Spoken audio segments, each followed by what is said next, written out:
Hey guys, welcome back to Frosted fantasy.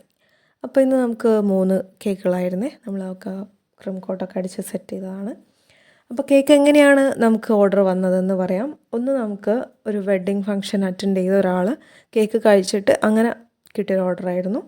ഒന്നൊരു new year പ്രോഗ്രാമിന് വേണ്ടിയിട്ട്, കുടുംബശ്രീയിലേക്ക് വേണ്ടിയിട്ടായിരുന്നു. ഒന്ന് വന്നിട്ട് എൻ്റെ സിസ്റ്റർ വഴി കിട്ടിയൊരു ഓർഡറായിരുന്നേ. അപ്പോൾ നമുക്ക് ഫസ്റ്റ് കേക്കിലേക്ക് തന്നെ പോവാം. ഇതാണ് ഞാൻ പറഞ്ഞത്, സിസ്റ്റർ ത്രൂ കിട്ടിയൊരു ഓർഡറായിരുന്നേ. അത് വന്നിട്ട് ഒരു കാത്തു തീമിലായിരുന്നു കേട്ടോ. നമ്മളിതുവരെ ചെയ്യാത്തൊരു തീമിലായിരുന്നു. അത് പ്രിൻ്റഡ് ആയിരുന്നു ചെയ്തിട്ടുണ്ടായിരുന്നത്. പ്രിൻ്റഡും ചെറിയൊരു രീതിയിലൊരു ഫോണ്ടൻ വർക്കും ആയിരുന്നു കേട്ടോ. അപ്പോൾ ഫസ്റ്റ് നമ്മൾ കേക്ക് എന്താ ചെയ്യുന്നത് വെച്ചിട്ടുണ്ടെങ്കിൽ, സൈഡിൽ താഴെയുള്ളൊരു ഗ്രാസ് പോലെ ഉണ്ടായിരുന്നല്ലോ ഫോട്ടോയിൽ, അപ്പോൾ അതൊന്ന് ജസ്റ്റ് സെറ്റാക്കി കൊടുക്കുകയാണേ. അപ്പോൾ താഴത്തെ ഭാഗം ഒന്ന് സെറ്റാക്കി എടുത്തിട്ടുണ്ട്. പിന്നെ ഉള്ളത് ഫുൾ ടോപ്പേഴ്സാണ് കേട്ടോ, ടോപ്പറും പ്രിൻ്ററും.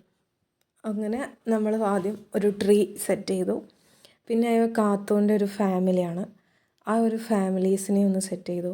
പിന്നെ സൈഡിൽ ഈ കേക്ക് കട്ട് ചെയ്യുന്ന ആളുടെ നെയിം ഏജും കൂടെ ഒന്ന് വെച്ചിട്ട് നമ്മളൊരു ജസ്റ്റ് ഡിസൈൻ ചെയ്തൊരു പോസ്റ്റർ പോലുള്ളൊരു സംഭവം കൂടെ സെറ്റ് ചെയ്തു. പിന്നെയുള്ളത് കാത്തൂൻ്റെ ഹോമാണ്.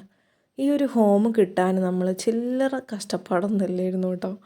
അങ്ങനെ അതും സെറ്റ് ചെയ്തു. ഇപ്പം ജസ്റ്റ് ആ ഒരു ഫാമിലി ഫുൾ സെറ്റാക്കി നിർത്തിയിട്ടുണ്ട്. ഇനി നമുക്ക് ആ ഒരു ടോപ്പ് പാർട്ടിലുള്ളൊരു കുറച്ച് വർക്കും കൂടെ ഉണ്ടായിരുന്നു കേട്ടോ. എനിക്ക് ഗ്രാസിൻ്റെ നോസിൽ എന്താ അറിയില്ല, ഒട്ടും വർക്കിംഗ് ആവുന്നില്ല. അത് ക്രീമിൻ്റെ പ്രശ്നമാണോ എന്താണെന്നുള്ളത് ഇപ്പോഴും എനിക്ക് ക്ലിയർ ആയിട്ടില്ല. അപ്പം നമ്മൾ സാധാ പൈപ്പിംഗ് ബാഗിൽ ജസ്റ്റ് ക്രീം വെച്ചിട്ട് അങ്ങനെയായിരുന്നു ചെയ്തിട്ടുണ്ടായിരുന്നത് കേട്ടോ. അപ്പോൾ അങ്ങനെ മുകളിലുള്ള എല്ലാ കാര്യങ്ങളും സെറ്റ് ചെയ്തിട്ടേ നമുക്ക് ആ ഒരു ഗ്രാസിൻ്റെ ചെയ്യാൻ പറ്റുള്ളൂ. അങ്ങനെ നമ്മൾ ആദ്യം നമുക്ക് സെറ്റ് ചെയ്തു. ആ ഒരു ട്രീ ബാക്കിൽ വരുന്നതുകൊണ്ട് നമ്മൾ മുന്നിൽ വെച്ച ഈ ഒരു പോസ്റ്റർ ടൈപ്പ് ഇതില്ലേ, ടോപ്പറില്ലേ, അത് അങ്ങനെ ഒരു വിസിബിൾ ആവുന്നില്ല. ട്രീ വിസിബിൾ ആവുന്നില്ലേ. അപ്പോൾ നമ്മൾ എന്ത് ചെയ്തു, ആ പോസ്റ്ററിൻ്റെ ആ ഒരു താഴേക്ക് വരുന്നൊരു പാട്ട് ജസ്റ്റ് ഒന്ന് കട്ട് ചെയ്തിട്ട് അതിൻ്റെ ഒരു ഹൈറ്റ് ഒന്ന് ജസ്റ്റ് കുറച്ചെടുത്തിട്ട് അങ്ങനെ വെച്ചായിരുന്നു കേട്ടോ. എന്നിട്ട് നമ്മൾ ആ ഒരു സംഭവങ്ങളൊക്കെ ഒന്ന് ജസ്റ്റ് ഒന്ന് റീഅറേഞ്ച് ചെയ്ത് വെച്ചിട്ട് പിന്നെയായിരുന്നു നമ്മൾ ഈ ഒരു ക്രീമിൻ്റെ ഇതിൽ ഗ്രാസ് സെറ്റ് ചെയ്യുന്നത്. അപ്പോൾ റെഫറൻസ് പിക്കിലുള്ള പോലെ നമ്മൾ മുകളിൽ ടോപ്പ് പാർട്ട് സെറ്റ് ചെയ്തെടുത്തിട്ടുണ്ട്. ഇനി ഈ ഒരു വോളിൻ്റെ പാർട്ടാണ്. അവിടെ ഒരു കാത്തുവും പിന്നെ കാത്തുവിൻ്റെ സിസ്റ്ററോ ബ്രദറോ ആരോ ആണെന്ന് തോന്നുന്നു, അതും കൂടെ വെക്കാനുണ്ടായിരുന്നേ. അപ്പം ഈ ഒരു പ്രിൻറ്റും കൂടെ വെച്ചു. പിന്നെ ആ 2 പ്രിൻറ്റും കൂടെ വെച്ച് ആ ഒരു ഒറിജിനാലിറ്റി കിട്ടാൻ വേണ്ടിയിട്ട് ഒന്നും കൂടെ ആ ഒരു പാർട്ടിൽ ഒന്ന് നമ്മൾ ഗ്രാസിൻ്റെ ഇൻക്ലൂഡ് ചെയ്തു കേട്ടോ. ഇനി നമുക്ക് കുറച്ച് ഫോണ്ടൻ്റ് ഫ്ലവേഴ്സാണ് വെക്കാനുണ്ടായിരുന്നത്. അങ്ങനെ നമ്മൾ റെഫറൻസ് ബുക്കിലുള്ളത് പോലെ തന്നെ ഒരു റെഡ്, ബ്ലൂ, യെല്ലോ ഈ ഒരു തീമിലായിരുന്നേ സെറ്റ് ചെയ്തിട്ടുണ്ടായിരുന്നത്. അങ്ങനെ നമ്മൾ ആ ഒരു കുഞ്ഞു ഫ്ലവേഴ്സായിരുന്നേ ജസ്റ്റ് അവിടെയും ആ ഒരു ഗ്രാസിൻ്റെ ഇതിലായിട്ട് എല്ലായിടത്തിലും വെച്ച് കൊടുത്തിട്ടുണ്ടായിരുന്നേ. പിന്നെ അവരെ റെഫറൻസ് പിക്കിൽ അതിൻ്റെ ഫ്ലവറിൻ്റെ സെൻറ്റർ പാർട്ടിൽ ബീഡ്സ് ആയിരുന്നു തോന്നുന്നു ഉണ്ടായിരുന്നത്. അപ്പം അത് നമ്മളുടെ അടുത്ത് അവൈലബിൾ അല്ലാത്തത് കൊണ്ട് നമ്മൾ ജസ്റ്റ് ക്രീമിനെ കൊണ്ടുവന്ന് ജസ്റ്റ് ഡോട്ട് പോലെ സെറ്റ് ചെയ്തു. അപ്പം ഇത്രയായിരുന്നു ആ ഒരു കേക്കിൽ ഉണ്ടായിരുന്നത്. നമ്മൾ ആ ഒരു റെഫറൻസ് പിക്കിൽ ഉള്ള പോലെ തന്നെ ജസ്റ്റ് ക്രിയേറ്റ് ചെയ്ത് സെറ്റ് ചെയ്തിട്ടുണ്ട് കേട്ടോ. അപ്പോൾ ഫൈനൽ ലുക്ക് ഇഷ്ടമായിട്ടുണ്ടെങ്കിൽ എന്തായാലും കമൻറ്റ് ചെയ്യാൻ മറക്കരുതേ. പിന്നെയല്ലേ, ഈ കേക്ക് വരുന്നത് 1.5 kg ബട്ടർ സ്കോച്ച് ഫ്ലേവറിലായിരുന്നേ വരുന്നത്. പിന്നെ ഇതൊരു ടോളാക്കിയിട്ടാണ് ചെയ്തത്, പക്ഷേ ഓവർ ടോളല്ല, 1.5 kg ടോള്. നമ്മൾ കേക്ക് നല്ലപോലെ ടോളാണെങ്കിൽ നമ്മൾ മാറ്റിയിട്ടാണ് ചെയ്യാറ് കേട്ടോ. ഇത് ഒരു ചെറിയൊരു ഡെക്കറേഷൻ്റെ ഒരു ടോൾനെസ്സാണ് ഉള്ളത് കൊണ്ട് നമ്മൾ ഈ ഒരു സാഹചര്യത്തിൽ നമ്മൾ ബോക്സിൽ ജസ്റ്റ് ഈ ഒരു പാക്കിംഗ് മെത്തേഡൊന്ന് ചേഞ്ച് ആക്കിയിട്ടാണ് ചെയ്യാറ് കേട്ടോ. അപ്പോൾ നമ്മൾ പാക്ക് ചെയ്യാണ്. നമ്മൾ ഈ ഒരു ഡിസൈൻ മുകളിലേക്ക് വരുന്നത് കൊണ്ട് അത് ജസ്റ്റ് ക്ലോസ് ചെയ്യാൻ പറ്റത്തില്ല. അതുകൊണ്ട് തന്നെ നമ്മൾ ഈ ഒരു ബോക്സിൻ്റെ ഇതൊന്ന് മോഡിഫൈ ചെയ്യാണ് കേട്ടോ. അങ്ങനെ നമ്മളുടെ മോഡിഫിക്കേഷൻ പ്രോസസ്സ് ഏകദേശം കംപ്ലീറ്റ് ആയിട്ടുണ്ട്. എന്താ വെച്ചിട്ടുണ്ടെങ്കിൽ ഞാൻ ഡീറ്റെയിൽ ആയിട്ടൊന്നും പറയണ്ടല്ലോ അല്ലേ. അപ്പം നിങ്ങൾക്ക് ഡൗട്ടും കാര്യങ്ങളും ഉണ്ടെങ്കിൽ കമൻറ്റ് ചെയ്താൽ മതി. നമ്മൾ പിന്നെ ഒരു ഡീറ്റെയിൽഡ് ആയിട്ട് വീഡിയോ ചെയ്യാം കേട്ടോ. അപ്പം പ്രോസസ്സ് ഇവിടെ കംപ്ലീറ്റ് ആയിട്ടുണ്ട് ഏകദേശം. ഇനി നമ്മൾ അവർ രാവിലെ ആയിരുന്നു കേട്ടോ, അവർ വന്നെടുത്തതായിരുന്നു, ഡെലിവറി ഉണ്ടായിരുന്നില്ല. അങ്ങനെ ഒരു കസ്റ്റമർ അവരുടെ കസിൻ്റെ മാരേജിന് പോയിട്ടുണ്ടായിരുന്നേ. അപ്പോൾ അവിടെ ഒരു കേക്ക് കട്ട് ചെയ്തു. അപ്പം ആ കേക്ക് എവിടെ നിന്നാണെന്ന് അറിയാൻ വേണ്ടി അവർ നമ്മളെ കോണ്ടാക്ട് ചെയ്തു. അങ്ങനെ സെയിം ഫ്ലേവറിലെല്ലാം മതി എന്ന് പറഞ്ഞിട്ടുണ്ടായിരുന്നേ. പിന്നെ കേക്ക് ടോൾ കേക്ക് ആയിരിക്കണം. ദെൻ അങ്ങനെ വലിയ ഡിമാൻഡ്സ് ഒന്നും പറഞ്ഞിട്ടുണ്ടായിരുന്നില്ല. സ്പൈഡർമാൻ്റെ ഒരു തീമായാലും മതി എന്ന് പറഞ്ഞു. അങ്ങനെ നമ്മൾ ഫസ്റ്റ് തന്നെ ഒരു സ്പൈഡറിൻ്റെ ഒരു പ്രിൻ്റ് അതിൽ വെച്ചിട്ടുണ്ടായിരുന്നേ. പിന്നെ ഒരു സ്പൈഡറിൻ്റെ ടോയും കൂടെ വെച്ചിട്ടുണ്ടായിരുന്നു.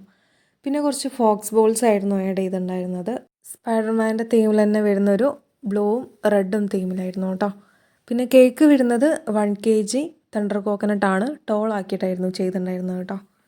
അങ്ങനെ നമ്മൾ ഫോക്സ് ബോൾസ് എല്ലായിടത്തും ഒന്ന് സെറ്റ് ചെയ്ത് വെച്ചിട്ടുണ്ടായിരുന്നേ. അങ്ങനെ നമ്മൾ കുറച്ച് ഷുഗർ ബോൾസും കൂടെ ഈ ഒരു 2 കോർണറായിട്ട് വരുന്ന ഒരു സ്ഥലത്ത് നമ്മൾ ആഡ് ചെയ്ത് കൊടുത്തിട്ടുണ്ടായിരുന്നു.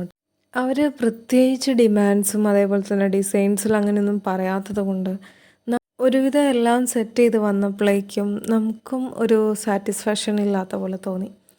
അങ്ങനെ നമ്മൾ ആ ഒരു മുകളിൽ വെച്ചൊരു സ്പൈഡർമാൻ്റെ ടോയിനെ എടുത്ത് ജസ്റ്റ് ഒന്ന് മാറ്റി വെച്ചു. അങ്ങനെ ആ ഭാഗം ഒന്ന് ജസ്റ്റ് ക്ലിയർ ചെയ്തു. അതേപോലെ വാളിലുള്ള ഒരു സ്പൈഡറിനെ എടുത്തിട്ട് നമ്മളൊന്ന് മാറ്റി വെച്ചു. ഇനി നമ്മൾ ഒറിജിനൽ സ്പൈഡർമാനെ എടുത്ത് പ്രിൻ്റ് ആയിരുന്നു കേട്ടോ, അതെടുത്ത് നമ്മൾ ആ വാളിൽ സെറ്റ് ചെയ്ത് വെക്കുകയാണ് ഉണ്ടായിരുന്നത് കേട്ടോ. അപ്പം ഇത് മാറ്റാൻ കാരണം എന്താ വെച്ചാൽ എനിക്കും ഒരു സാറ്റിസ്ഫാക്ഷൻ ഇല്ല. പിന്നെ അതേപോലെ തന്നെ ഞാനിങ്ങനെ ചെയ്യുന്നതിനിടയിൽ സൈഡിൽ ഒരാൾ ഇരിക്കുന്നുണ്ടായിരുന്നു, എൻ്റെ അമ്മയാണ്. അപ്പം അമ്മയും പറഞ്ഞു ഒരു ഫിനിഷിങ് ആവാത്ത പോലെ തോന്നിയിട്ടുണ്ടായിരുന്നു എന്ന് പറഞ്ഞു. അപ്പം ഇതെന്നെ ഒന്നും നോക്കിയില്ല, ജസ്റ്റ് എല്ലാം ഒന്ന് ചേഞ്ച് ചെയ്തു. നമ്മൾ മുകളിലായിട്ട് ഈ ഒരു സ്പൈഡറിനെ ബോൾസിൻ്റെ കൂടെ അറ്റാച്ച് ചെയ്ത് കൊടുത്തു. പിന്നെ സ്പൈഡർ ടോയും കൂടെ ഒന്ന് അവിടെ മുകളിലായിട്ട് തന്നെ വെച്ചു. പിന്നെ നമ്മൾ ചെറുതായിട്ട് ഒരു വെബ് ഉണ്ടല്ലോ, അതും കൂടി ഒന്ന് താഴെ ഒരു ഫോക്സ് ബോൾസിനായിട്ട് അറ്റാച്ച് ചെയ്ത് അവിടെ വെച്ചു. എല്ലാം ചെയ്ത് വന്നപ്പോഴാണ് എന്തോ ഒന്ന് മിസ്സിങ് ഉണ്ടല്ലോ എന്ന് നോക്കിയത്. ഒന്ന് ജസ്റ്റ് അവരുടെ ചാറ്റൊന്ന് നോക്കിയപ്പോൾ അതിൽ റൈറ്റിങ്ങും കൂടെ കൊടുക്കാണ്ടായിരുന്നേ. അപ്പോൾ നമ്മൾ അതും കൂടി ഒന്ന് ജസ്റ്റ് ആഡ് ചെയ്തു. അപ്പോൾ ഇതാണ് എൻ്റെ ഫൈനൽ ലുക്ക് വരുന്നത്. ഇതും കൂടി ഒന്ന് നോക്കിയിട്ടൊന്ന് കമൻറ്റ് ചെയ്യൂ കേട്ടോ. ഇത് ഒന്നാമത് മൂന്ന് ടൈമിലായിരുന്നു കേട്ടോ കേക്ക് വരുന്നത്. അതുകൊണ്ട് നമുക്ക് ഒരുമിച്ച് എടുക്കാനുള്ളൊരു ടൈം കിട്ടിയിട്ടുണ്ടായിരുന്നില്ല. അപ്പോൾ മൂന്ന് ടൈമിലാണ് നമ്മൾ ഡെക്കറേഷനും കാര്യങ്ങളൊക്കെ ചെയ്തിട്ടുണ്ടായിരുന്നത്. അങ്ങനെ പാക്കിങ്ങൊക്കെ കഴിഞ്ഞു. അങ്ങനെ അവർ വന്നെടുത്തതായിരുന്നു കേട്ടോ. ഇനി നമുക്ക് ഒരു ചെറിയൊരു ന്യൂ ഇയർ കേക്കിൻ്റെ കഥയും കൂടെ പെൻഡിങ് ഉണ്ട്. അപ്പം അതിവിടെ നമുക്ക് ഫിനിഷ് ചെയ്യാം. അങ്ങനെ ഈ ഓർഡർ വന്നത് നമ്മൾ ന്യൂ ഇയറിന് ഒരു ADSൻ്റെ ഒരു പരിപാടിക്ക് വേണ്ടിയിട്ട് കേക്ക് ഓർഡർ ചെയ്തിട്ടുണ്ടായിരുന്നല്ലോ. അവർ തന്നെ തന്നൊരു ഓർഡറായിരുന്നേ. അവർ ത്രൂ ഒരു കുടുംബശ്രീയിലേക്ക് തന്നൊരു ഓർഡറായിരുന്നു. അപ്പം നമ്മളോട് വേറെ റിക്വയർമെൻറ്റ്സ് ഒന്നും പറഞ്ഞിട്ടുണ്ടായിരുന്നില്ല. ജസ്റ്റ് അവരെ കുടുംബശ്രീയുടെ നെയിം എഴുതണം, പിന്നെ അതേപോലെ തന്നെ ഹാപ്പി ന്യൂ ഇയർ 2025 അതും എഴുതണം എന്ന് പറഞ്ഞു. അപ്പോൾ നമ്മൾ ജസ്റ്റ് ഒന്ന് സ്കെച്ച് ഇട്ടേരാണ് എഴുതാൻ തുടങ്ങിയത് കേട്ടോ. അപ്പം ഇൻ കേസ് ഒന്നാമത് ഒരു 1/2 kg ആയതുകൊണ്ട് ചെറിയൊരു സ്പേസ് ആണല്ലോ, പിന്നെ അത് മലയാളത്തിലും ആയതുകൊണ്ട് ജസ്റ്റ് നമുക്ക് എഴുതാൻ പറ്റുമോ എന്നുള്ളതൊന്ന് ജസ്റ്റ് നോക്കാൻ വേണ്ടിയിട്ട് ഒന്ന് സ്കെച്ച് ഇട്ട് നോക്കി. അങ്ങനെ ഒരു ഗ്രീൻ ഷെയ്ഡിൽ കൊടുത്തു റൈറ്റിങ്. ദെൻ ബോർഡർ പോലെ മുകളിലും താഴെ ആക്കിയിട്ട് കൊടുത്തിട്ടുണ്ടായിരുന്നു കേട്ടോ. അപ്പോൾ മുകളിലുള്ള ഒരു ബോർഡറിനൊരു ജസ്റ്റ് ലീഫ് പോലെ ഒന്ന് സെറ്റ് ചെയ്ത് കൊടുത്തു. പിന്നെ ഫൈനലി ഒരു ബീഡ്സും കൂടെ കൊടുത്തു. അപ്പോൾ ഇത് തന്നെയായിരുന്നു കേക്ക് ഉണ്ടായിരുന്നത്. അപ്പം ഇത് അവർ പറഞ്ഞിട്ടുണ്ടായിരുന്നത് ഡെലിവറി വേണമെന്നായിരുന്നേ. അപ്പോൾ നമ്മൾ വണ്ടി പണിയൊക്കെ കിടക്കുകയാണ്, അതുകൊണ്ട് നടന്നു തന്നെയായിരുന്നു ഡെലിവറി ചെയ്തിട്ടുണ്ടായിരുന്നത്. അപ്പോൾ നമ്മളെ വീട്ടിൽ നിന്ന് ഇറങ്ങുമ്പം റൈറ്റും ലെഫ്റ്റും റോഡ് വരുന്നുണ്ട്.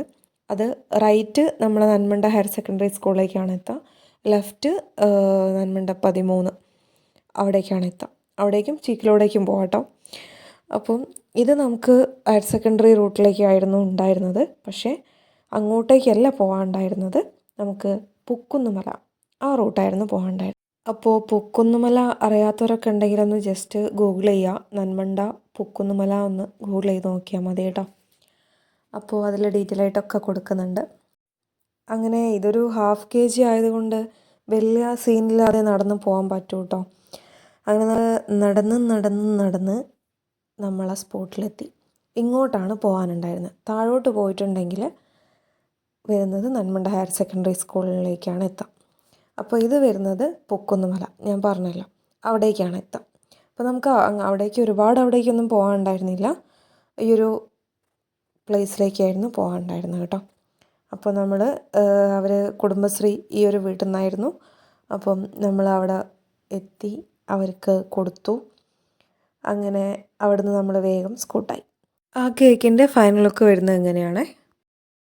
അപ്പോൾ നോക്കിയിട്ട് വേഗം പറഞ്ഞോളേ, ഏത് കേക്കാണ് ഏറ്റവും കൂടുതൽ ഇഷ്ടമായെന്നുള്ള കമൻറ്റിൽ ഇടാൻ മറക്കല്ലേ. അപ്പം സബ്സ്ക്രൈബ് ചെയ്യാതെ ഇനിയും കാണുന്നവരൊക്കെ ഉണ്ടെങ്കിൽ ഒന്ന് കയറി ആ സബ്സ്ക്രൈബ് ചെയ്തിട്ട് ഓൾ ബട്ടൺ ഒന്ന് പ്രസ് ചെയ്താൽ എനിക്ക് വളരെ സന്തോഷമാവും. അപ്പോൾ ബാക്കിയൊക്കെ നിങ്ങളെ കയ്യിലാണ്. അപ്പോൾ അടുത്ത വീഡിയോ ആയിട്ട് അടുത്തിടെ കാണാം കേട്ടോ.